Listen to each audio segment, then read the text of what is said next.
Welcome back to Primetime Sports Sunday. Former Jamaica and West Indies wicketkeeper batsman Jeffrey Dujon says he's disappointed with recent public comments made by Jamaican hard hitter Gayle and discarded Jamaica and West Indies batsman Marlon Samuels. Last week, 40-year-old Gayle blasted the Jamaica Talwas organization as well as a former teammate Ramnarash Sarwan following his departure from the franchise. Speaking with Andrew Mason in Barbados, Dujon asserted that Gayle should have approached the situation differently.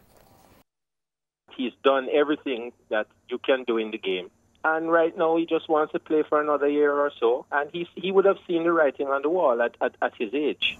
I mean, it goes without saying that that's not the way that I would have approached it, you know. But again, I guess he's at a stage where he, well, you know, is a Tom Brady in the sense that he's wealthy enough and he really doesn't really care, you know, quite possibly.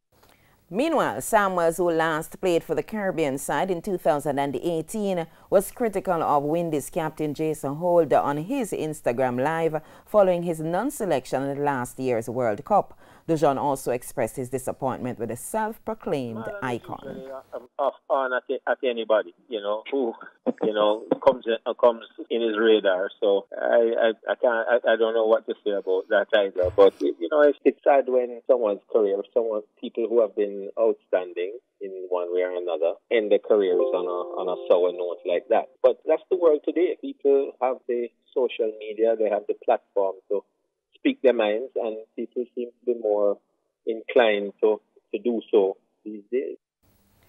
Now, there is increased optimism that the West Indies tour of England will go ahead this summer. Reports are that the England Cricket Board are working towards the teams featuring in the planned 3-test series behind closed doors starting on July 8th. This would be a week after the current suspension of the season ends. It would give the players 7 days to play a warm-up match of some kind before international cricket resumes.